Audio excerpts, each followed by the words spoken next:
3 pelajar SMA Negeri 1 Manokwari ikuti program Southeast Asia Youth Leadership Program 2023.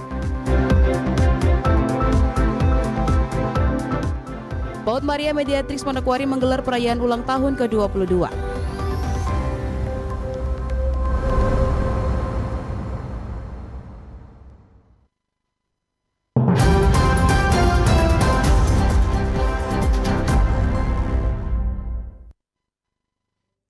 Selamat petang saudara, berita Papua Barat hari ini kembali hadir menjumpai Anda edisi Senin 1 Mei 2023. Sejumlah informasi dari berbagai daerah di Papua Barat dan Papua Barat Daya akan kami hadirkan untuk Anda. Bersama saya Aprilia Nikmur, inilah Papua Barat hari ini selengkapnya.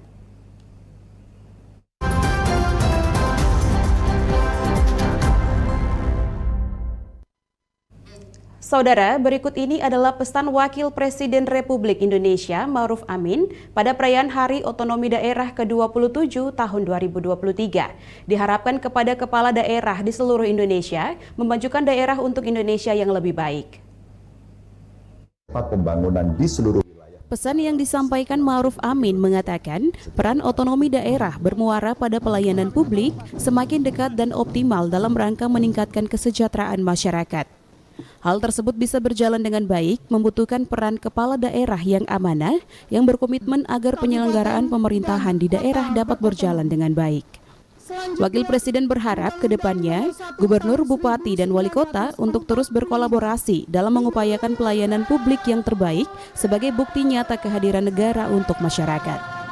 Pelaksanaan otonomi daerah bermuara pada pemberian layanan publik yang semakin dekat dan optimal dalam rangka meningkatkan kesejahteraan masyarakat. Hal ini tentu membutuhkan peran kepala daerah yang amanah dan berkomitmen kuat, sekaligus penyelenggaraan pemerintahan daerah yang lebih adaptif, inovatif, kolaboratif, dan korektif. Dengan adanya otonomi daerah, memberikan kesempatan kepada semua masyarakat untuk bisa berinovasi membangun daerah yang dimulai dari daerah terpencil dengan mengembangkan potensi daerah tersebut. Jimmy Tabisu, TVRI Papua Barat melaporkan. Saudara, peringati Hari Otonomi Daerah ke-27 tahun, Menteri Dalam Negeri mengatakan otonomi daerah memberikan semangat kepada pemerintah daerah untuk berinovasi dan berkreasi demi kepentingan rakyat. Daerah ke-27. Perayaan Hari Otonomi Daerah ke-27 tahun 2023 berlangsung di Kota Makassar, tepatnya di Anjungan Pantai Losari, Makassar. Puncak acara ditandai dengan upacara yang dihadiri oleh para gubernur, bupati, dan wali kota se-Indonesia. Dalam upacara tersebut, Menteri Dalam Negeri Tito Karnavian sebagai irup. Dalam sambutannya, Menteri Dalam Negeri Tito Karnavian mengatakan, peringatan Hari Otonomi Daerah merupakan perubahan sistem pemerintahan di masa Orde Baru yang sebagian tugas pemerintah pusat dilimpahkan ke daerah. Ada 32 urusan, yaitu 8 urusan wajib dan 24 urusan pilihan. Inilah yang disebut otonomi daerah. Urusan pemerintahan ketiga adalah urusan pemerintah yang disebut konkuren atau yang didelegasikan ke daerah. Ada 32 urusan, 8 urusan wajib, 24 urusan pilihan. Wajib itu seperti pendidikan, kesehatan, infrastruktur, dan pilihan. Nah, inilah yang disebut dengan otonomi daerah, daerah yang lebih otonom, daerah yang memiliki kewenangan yang lebih luas dibanding sebelumnya. Pasca Orde Baru, dengan adanya reformasi, maka demokrasi di Indonesia, sistem Indonesia merubah dari sentralistik menjadi desentralistik dengan mengalihkan atau mendelegasikan sebagian kewenangan konkuren kepada daerah-daerah. Ditambahkan, otonomi daerah diberikan kepada daerah dengan tujuan agar daerah dapat berkreasi dan berinovasi membangun masyarakat di daerah sesuai dengan kebutuhan di daerah tersebut. Tujuannya agar daerah-daerah lebih memiliki kewenangan yang lebih luas sehingga bisa berkreasi, bermanuver untuk menyelenggarakan daerah-daerah masing-masing, karena Indonesia bukan Singapura yang negara kota. Indonesia dari Sabang sampai Merauke memiliki kekhasan daerah masing-masing. Setiap kabupaten, setiap provinsi memiliki kekhasan daerah masing-masing, dan itu tidak bisa mendapat perlakuan yang sama, sehingga kepala daerah diberikan kewenangan untuk berkreasi sesuai dengan karakteristik khas daerah masing-masing. Dalam acara tersebut, diserahkan penghargaan kepada pemerintah daerah dengan status kinerja tertinggi secara nasional tahun 2022 kepada 3 provinsi, 10 kabupaten, dan 10 kota. Jimmy Tabisu, TVRI Papua Barat melaporkan. Saudara, 3 pelajar SMA Negeri 1 Manokwari yang mengikuti program pelatihan kepemimpinan dan juga isu lingkungan hidup di Amerika Serikat siang tadi tiba di Manokwari. Kehadiran mereka disambut dengan adat Papua dan juga adat Sumatera. Sejak tanggal 7 hingga 29 April 2023, 3 siswa-siswi dari SMA Negeri 1 Manokwari, yaitu Sarah Simanjuntak, Giorgio Mentansan, dan Antonius Rahawarin, mengikuti program pelatihan kepemimpinan dan isu lingkungan hidup atau Southeast Asia Youth 2023 yang dilaksanakan di North Illinois University Del Cap, Amerika Serikat. Setelah mengikuti program tersebut, Senin 1 Mei 2023, ketiga pelajar tersebut tiba di Manokwari. Kehadiran mereka disambut guru dan juga orang tuanya di Bandara Rendani, Manokwari. Sebagai tanda ucapan syukur, ketiganya disambut dengan adat Papua yang prosesinya dilakukan oleh Kepala Sekolah SMA Negeri 1 Manokwari. Usai pihak sekolah dilanjutkan dengan pihak keluarga yang menggelar prosesi adat. Sarah Simanjuntak disambut menggunakan adat Sumatera dengan kain adat dan juga mahkota, sama halnya dengan Giorgio dan Antonius yang dikenakan mahkota dan juga sambutan hangat dari kedua orang tua mereka. Giorgio Mentansan mewakili kedua rekannya mengatakan sangat senang karena bisa belajar kebudayaan bangsa lain dengan teknologi dan juga pola hidup yang lebih maju dengan pendidikan serta bagaimana menjadi seorang pemimpin hebat di masa depan. Oke, jadi pengalaman yang kami dapatkan selama 3 minggu di sana, yang pertama kita belajar tentang kebudayaan mereka. Nah, kebudayaan mereka sama kebudayaan kita di sini mempunyai perbedaan yang cukup besar karena mereka di sana mempunyai teknologi yang lebih canggih dan juga cara hidup mereka berbeda.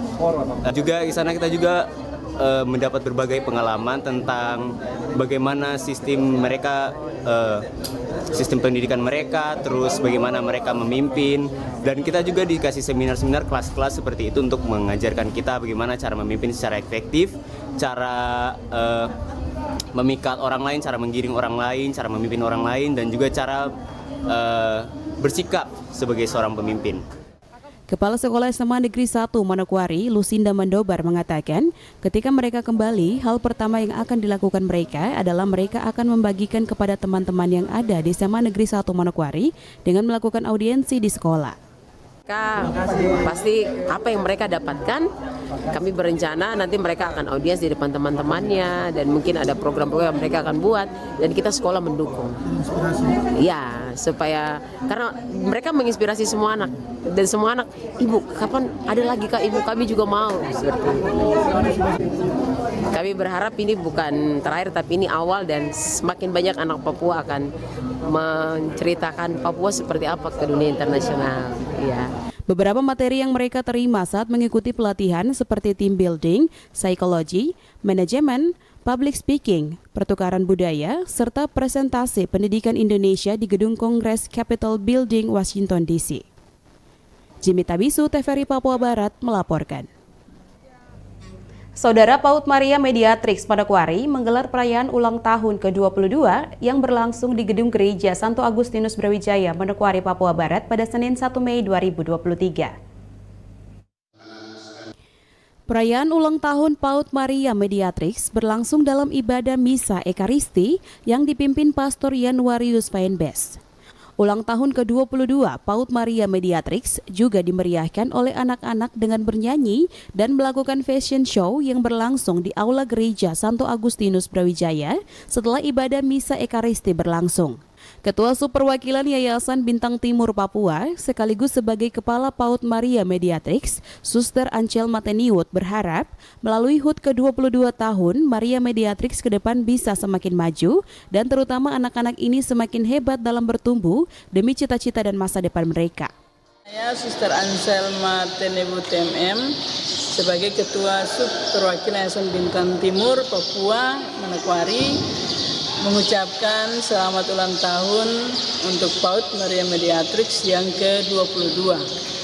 Harapan kami agar PAUD ini semakin hari semakin maju, terutama anak-anak menjadi anak yang hebat, yang luar biasa demi masa depan anak-anak, masa depan negara dan juga gereja, dan juga untuk perkembangan anak-anak yang akan datang, juga untuk membawa nama orang tua, terutama membawa nama PAUD Maria Mediatrix yang kita cintai.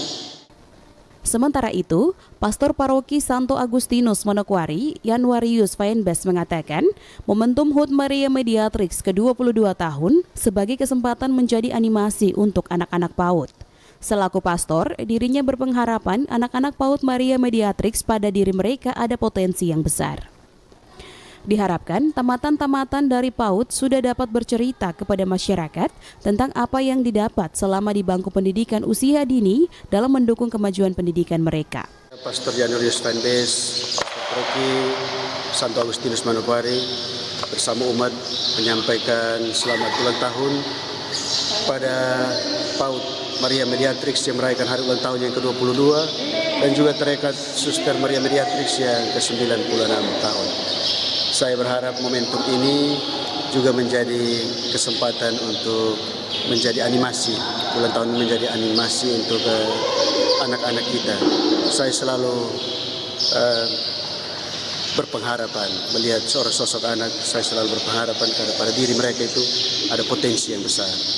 Karena itu saya kira di momen 22 tahun ini, tamatan-tamatan dari TK itu juga sudah bisa bercerita untuk masyarakat. Natalindo Kerewai, TVRI Papua Barat melaporkan. Saudara, dalam rangka meningkatkan sumber daya teologi yaitu sumber daya Alkitab bagi para hamba Tuhan, Gereja Pentakosta di Tanah Papua Klasis Manokwari menggelar sekolah Alkitab non-gelar bagi hamba-hamba Tuhan yang ada di Manokwari dan diikuti 6 jemaat di Manokwari. Berlangsung di Gedung Gereja Pentakosta di Papua, GPDP Jemaat Abdalose Pami Amban Manokwari dibuka oleh Bupati Manokwari yang diwakili staf ahli bidang hukum dan politik pada Senin 1 Mei 2023. Dalam sambutan Bupati Manokwari yang dibacakan staf ahli bidang hukum dan politik Setda Kabupaten Manokwari, Maria Rumere mengatakan, ini sebagai suatu peristiwa iman yang harus disambut penuh sukacita dan tekad yang kuat, agar kedepannya dapat lebih sungguh-sungguh dalam melayani dan bersaksi, khususnya pelayanan gerejawi di lingkup GPDP Klasis Manokwari.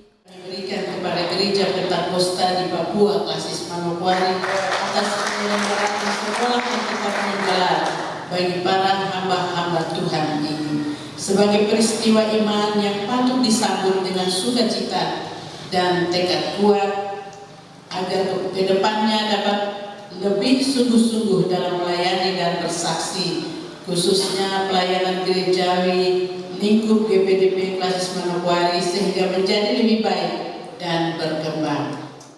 Ketua Sinode Gereja Pentakosta di Papua, Pendeta Robert Marini mengatakan, kegiatan ini untuk meningkatkan sumber daya Alkitab setiap hamba-hamba Tuhan, karena hari-hari ini gereja mendapat banyak sekali tantangan yang begitu besar dari ajaran-ajaran baru yang tidak Alkitabiah atau ajaran-ajaran palsu. Kegiatan ini bermaksud untuk meningkatkan sumber daya teologi atau sumber daya Alkitab dari setiap hamba-hamba Tuhan. Mengapa kami melakukan hal ini? Kami melakukan hal ini karena hari-hari ini gereja kami atau juga gereja-gereja lain mendapat tantangan-tantangan yang begitu besar dari ajaran-ajaran yang baru, ajaran-ajaran yang menurut hemat kami secara hermeneutika itu tidak biblikal atau tidak Alkitabiah. Sementara itu, Ketua Panitia Timotius Barensano mengatakan, kegiatan sekolah Alkitab non-gelar bagi hamba-hamba Tuhan yang dibuka oleh Sinode akan berlangsung selama 5 hari mulai hari ini tanggal 1 Mei hingga 5 Mei 2023 dan diikuti oleh sebanyak kurang lebih 120 orang dari 6 jemaat di Manokwari. Terima kasih buat media TVRI yang mulai hari ini bisa membantu kami dari pihak gereja, dan atas nama Ketua Panitia sekaligus Ketua Penyelenggara Sekolah Non-Gelar yang dilaksanakan di Klasis Manokwari yang dimana menjadi program prioritas Sinode di Papua. Dan di sini kami khusus untuk GPDP Gereja Pentakosta di Papua Klasis Manokwari diberikan tanggung jawab ini, amanah ini untuk kami menyelenggarakan. Untuk itu sebagai laporan singkat dari kami sebagai Ketua Panitia Penyelenggara, sekolah ini berlangsung selama 5 hari, semenjak tanggal 1 sampai tanggal 5 Mei 2023. Dan dalam sekolah ini terlibat ada 6 jemaat yang ada di Klasis Manokwari. Di antaranya Jemaat Abdullah Ambang, yang dimana tempat ini menjadi pusat untuk sekolah itu berlangsung. Kemudian yang kedua Jemaat Getsemani, lalu yang ketiga Jemaat Logos Sanggen, kemudian yang keempat Jemaat Bukit Golgota, dan kemudian Jemaat Siloam Solo 4 dan Jemaat Bethlehem. Ada Natalindo Kerewai, TVRI Papua Barat melaporkan. Saudara, dalam meningkatkan keimanan dan juga Persekutuan Kaum Bapa menggelar ibadah gabungan PKB Seklasis Manokwari yang berlangsung di Gereja GKI Otto Geisler pada Minggu 30 April 2023 kemarin. Minggu 23 April 2023, Persekutuan Kaum Bapak melaksanakan ibadah gabungan Seklasis Manokwari yang dimana ini rutin untuk dilakukan. Ibadah yang dipimpin oleh Pendeta Sadrak Simbiak dengan topik firman Tuhan yang terambil dalam 1 Petrus 2 ayat 1 hingga 10 mengajak para kaum bapak untuk tetap menjaga eksistensi dari pribadi sebagai kepala keluarga yang baik dan menjadi imam yang baik bagi masing-masing keluarga. Wakil Ketua Trianus Rumsayor saat ditemui seusai ibadah mengatakan bahwa pelaksanaan ibadah PKB Seklasis Manokwari ini sebenarnya bertujuan untuk menjadi wadah bagi bapak-bapak untuk menjalin kebersamaan dan membahas beberapa hal yang penting dalam kehidupan pelayanan bagi kaum bapak yang ada di Klasis Manokwari. Ibadah PKB Klasis di Klasis Manokwari merupakan program rutin yang juga bersamaan dengan pelaksanaan ibadah PKB Klasis tingkat seklasis atau setingkat sinode. Jadi 70 klasis juga mempunyai program, dalam hal ini program rutin pelaksanaan ibadah unsur PKB. Dan kita di Manokwari kita ambil di waktu akhir bulan atau minggu keempat. Sebab itu menjadi satu kewajiban bagi bapak-bapak untuk wadah untuk mengekspresikan semua kepenatan, semua kesibukan apapun. Kita berharap di dalam ruang ini kita bisa saling berdiskusi. Dan di 55 tahun ke depan dalam Renja GKI di Tanah Papua, PKB juga turut membobotinya dengan melakukan kegiatan yang nyata, yang dibutuhkan atau menjadi pergumulan di tingkat PKB, baik klasis maupun jemaat-jemaat. Karena peran-peran PKB, peran-peran iman itu harus dimunculkan. Hari-hari menghimpun keluarganya, bapak-bapak menghimpun keluarganya untuk masuk dalam hadirat Tuhan. Membawa banyak uang gotok keluarganya untuk duduk di bawah kaki salib Yesus. Ya, hal yang dilakukan adalah doa malam, doa bangun tidur, menghimpun dalam kebaktian keluarga, doa di meja makan, bahkan nasihat-nasihat di meja makan maupun di dalam ruang-ruang pertemuan keluarga. Tim Liputan TVRI Papua Barat melaporkan. Informasi tadi sekaligus menutup jumpa kita pada Papua Barat hari ini, edisi Senin 1 Mei 2023. Mewakili seluruh kerabat kerja yang bertugas, saya Aprilia Nikmur pamit undur diri dari hadapan Anda. Terima kasih atas kebersamaan Anda dan sampai jumpa.